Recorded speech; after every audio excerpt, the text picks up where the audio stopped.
Share பண்ணுங்க, comment பண்ணுங்க, subscribe பண்ணுங்க, பக்கத்துல இருக்க பெல் ஐகானை கிளிக் பண்ணுங்க. நிறைய பேர் சப்ஸ்கிரைப் பண்ணாம பாக்குறீங்க, கொஞ்சம் சப்ஸ்கிரைப் பண்ணிட்டு பாருங்க. Thank you. ஹலோ, தமிழ் மகள் சேனல்லேருந்து உங்களுக்கு இன்னைக்கு சுவையான சாஃப்டான உப்புமா சொல்லி தரப்போகிறேன். நீங்களும் உப்புமா செய்வீங்க தான், இருந்தாலும் நான் எப்படி செய்கிறேன்னு உங்களுக்கு சொல்லித்தரேன். அது எப்படி இருக்குன்னு செஞ்சு பாருங்கள் ஒரு நாளைக்கு. அதுக்கு தேவையான பொருள்: 1 டம்ளர் ரவா, சின்ன வெங்காயம் கொஞ்சம் ஒரு 4-5 நறுக்கி வச்சுங்க, 2 பச்சை மிளகாய், 1 இஞ்சி துண்டு, கொஞ்சோண்டு பெருங்காயத்தூள், கடுகு, எண்ணெய், இதுதான் உப்பு. இதுதான் தேவையான பொருள். ஆனால் 1 டம்ளர் ரவாவுக்கு 2.5 டம்ளர் தண்ணி ஊற்றணும். தண்ணி தேவை, 2.5 டம்ளர் தண்ணி தேவை. நீங்கள் என்ன செய்றீங்க, ரவாவை ஒரு தட்டில் கொட்டி வச்சுருங்க. அதே டம்ளரால் 2.5 டம்ளர் தண்ணி அளந்து ஒரு பாத்திரத்தில் ஊற்றி சூடு பண்ணிடுங்க. 2.5 டம்ளர் தண்ணி, நம்ம 2.5 டம்ளர் தண்ணியை இந்த பக்கம் சூடு பண்ணி வச்சுங்க. 1 டம்ளர் ரவாவுக்கு கரெக்டாக 2.5 டம்ளர் அளவு கரெக்டாக இருக்கும். செஞ்சு பாருங்கள். ஒரு 5-6 பேர் சாப்பிட்லாம் நல்லா. 1 டம்ளர் ரவா, இது பெரிய டம்ளர் தான். அடுப்பை பற்ற வச்சுக்கோங்க. இந்த பக்கம் தண்ணி சூடாகணும், இந்த பக்கம் பற்ற வச்சுங்க.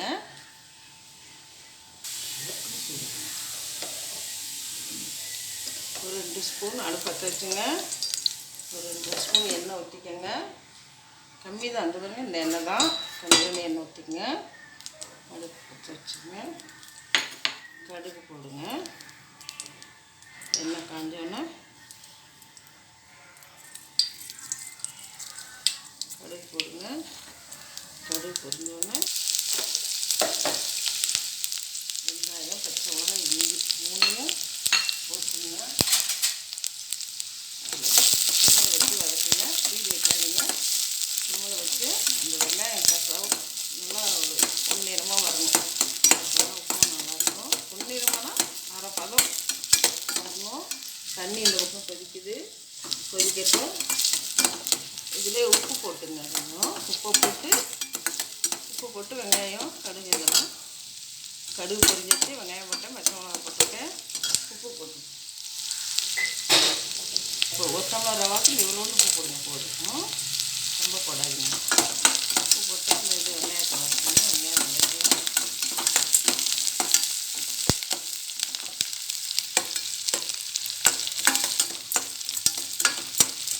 தண்ணியில் கொதிக்க விட்டால் தான் பச்சை மிளகா காரம் ஏறும். தண்ணி நம்ம ரவாவை வறுத்துக்கிட்டு தான் தண்ணி ஊற்றப்படும். அதனால் இப்போ காரம் ஏறாது. நீங்கள் இதில் பச்சை மிளகா போட்டுக்கலாம். தண்ணியில் போட்டால் தான் காரம் ஏறும். இப்போ கொஞ்சம் பெருங்காயத்தூள் போட்டுங்க. போதும், அவ்வளோதான். ரவாவை போட்டு இப்போ வருங்க. தண்ணி கொதிக்கிற வரைக்கும் ரவாவை வறுத்துக்கணும். உப்பு போட்டோம், வெங்காயம், பச்சை மிளகாய், இஞ்சி போட்டு வதக்கிட்டு கொஞ்சோண்டு பெருங்காயத்தூள் போட்டு பொரி போட்டோம். எல்லாம் தேவையான பொருள்லாம் போட்டேன்.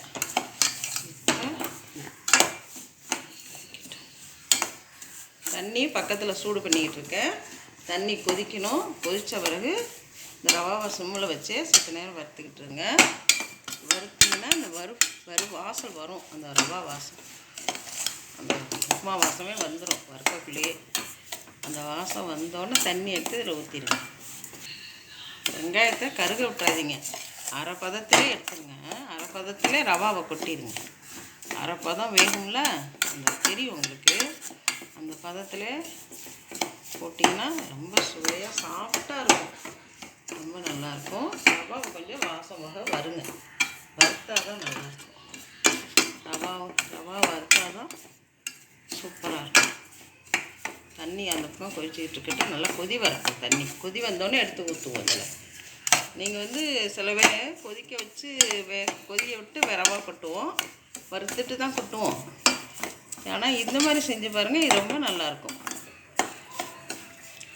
ஆனால் இஞ்சியை கூட நீங்கள் என்ன செய்றீங்க, சில பேர் இஞ்சி வடை பிடிக்காதவங்க உப்புமாவை கிண்டிட்டு அப்புறமா இஞ்சி போட்டுக்கோங்க. இறக்க போக்கில் இஞ்சி போட்டுங்க. சில பேர் இஞ்சி வடை பிடிக்காது ரொம்ப, அதனால் உப்புமா கிண்டிட்டு இறக்க போக்கில் இஞ்சியை போட்டு இறக்கிடுங்க.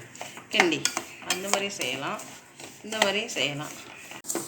தண்ணி கொதிச்சிருச்சு பாருங்க, தண்ணி கொதிச்சிருச்சா? இப்போ அடுப்பை ஆஃப் பண்ணிடுறேன். அந்த அடுப்பை இந்த அடுப்பை குறைச்சி வச்சுக்கிட்டு ஊற்றுறேன். கட்டியெல்லாம் விழாது, நீங்கள் மட்டும் தைரியமாக ஊற்றலாம். தண்ணி ஊற்றியாச்சா? இப்போ சிம்மிலே வச்சுருங்க, ஸ்பீடெலாம் வைக்காதீங்க. சிம்மிலே வச்சு இருங்க. இந்த தனியாக வேலைக்கு போகிறப்ப பிள்ளைகளாம் இருக்காங்க, அவங்களாம் ரொம்ப விரும்பி பார்க்குறாங்களாம். அதனால் இது வந்து சீக்கிரம் குயிக்காக செஞ்சிடலாம், ஒரு 5 நிமிஷத்தில் செஞ்சிடலாம். தண்ணி அந்த பக்கம் கொதிக்க வைக்கணும், இங்கே ரவா வெங்காயம் ரவா எல்லாம் வதக்கணும்னா உப்புமா ரெடி ஆகிடும். ரொம்ப சாஃப்டாக இருக்கும், நல்லாயிருக்கும், சுவையாக இருக்கும். செஞ்சு பாருங்கள். சட்னி வச்சுக்கலாம், சாம்பார் வச்சுக்கலாம், கட்டியெல்லாம் உள்ளாது, எதுவுமே உள்ளாது. நீங்கள் அழகாக செய்யணும். நல்லா வறுத்துட்டு இந்த பக்கம் வறுக்கக்குள்ளேயே வறுத்துட்டு நீங்கள் தண்ணியை ஒண்டி பதமாக அளவு வச்சுங்க. 2.5 டம்ளர், 1 டம்ளருக்கு 2.5 டம்ளர், எந்த டம்ளர் எடுத்தாலும் சரி. ஒரு பேருக்கா சின்ன குட்டி டம்ளர் எடுத்து சும்மா ஒரு 2 வெங்காயம், ஒரு பச்சை மிளகாய் போட்டு இந்த மாதிரி செய்யுங்க. சூப்பராக வரும். சாயங்காலத்தில் ஸ்கூல் விட்டு பிள்ளைய வரவங்களுக்கு செஞ்சு கொடுக்கலாம். ரொம்ப நல்லாயிருக்கும், சாஃப்டாக இருக்கும், ரொம்ப கட்டி உள்ளாது கொள்ளாது. ரொம்ப ரவா வெந்துடும், நல்லா வெந்துடும் ரவா. ரொம்ப நல்லாயிருக்கும். பாருங்கள், பாருங்கள் வந்துருச்சா? ஸ்பீடே வைக்கல, சிம்மில் தான் இருக்குது. அடுப்பு சிம்மிலே வச்சுருக்கேன். தண்ணி ஊற்றி நல்லா இருந்துச்சா? சூப்பராக இருக்கும். ரவா உப்புமா வேலைக்கு போகிறாங்க, அவசரமாக போகணும், காலை டிஃபன் இல்லை, ப்ரெட்டு அதை சாப்பிட்றதுக்கு அழகாக ஒரு டம்ளர் ரவா எடுத்தோமா, நான் தண்ணியை கொதிக்க விட்டோமா, இந்த பக்கம் போட்டோமான்னு இருக்கணும். எல்லாட்டும் எங்கள் பசங்கள்லாம் இந்த மாதிரி தான் செஞ்சு சாப்பிட்றாங்க. உப்புமா பிடிக்காதவங்களுக்கு கூட உப்புமா ரொம்ப பிடிக்கும். இது நல்லாயிருக்கும். என்ன நெய் ஊற்றுறவங்க நெய் ஊற்றிக்கங்க, நெய் வாசம் பிடிக்கிறவங்களுக்கு நெய் வாசம். சில பேருக்கு நெய் வாசம் பிடிக்காது, அவங்களுக்கு வச்சுங்க. பார்த்தீங்களா? நல்லா வந்துச்சா? எப்படி இருக்குது பாருங்கள், உப்புமா சுவையாக இருக்கும். பாட்டி செஞ்ச உப்புமா டேஸ்ட் பார்த்து சொல்லு. வாவ், எனக்கு பிடிச்ச உப்புமா.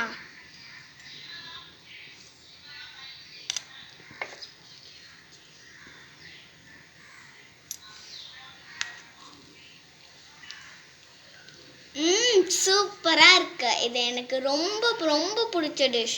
நான் ஸ்கூல் விட்டு வந்தோடனே இதை கேட்டு வாங்கி சாப்பிடுவேன். அப்புறம் மழைலாம் பெஞ்சா உப்புமா தான் கேட்பேன். உங்களுக்கு இந்த டிஷ் பிடிச்சிருந்ததுன்னா இந்த சேனலை லைக் பண்ணுங்கள், ஷேர் பண்ணுங்கள், சப்ஸ்கிரைப் பண்ணுங்கள், கமெண்ட் பண்ணுங்கள், பக்கத்தில் இருக்கிற பெல் ஐக்கானை கிளிக் பண்ணுங்கள். நம்ம எப்போதும் சொல்ற மாதிரி இந்த தமிழ் மத சேனலை லைக் பண்ணுங்க, ஷேர் பண்ணுங்க, கமெண்ட் பண்ணுங்க, சப்ஸ்கிரைப் பண்ணுங்க, பக்கத்துல இருக்க பெல் ஐகானை கிளிக் பண்ணுங்க. நிறைய பேர் சப்ஸ்கிரைப் பண்ணாம பாக்குறீங்க, கொஞ்சம் சப்ஸ்கிரைப் பண்ணிட்டு பாருங்க.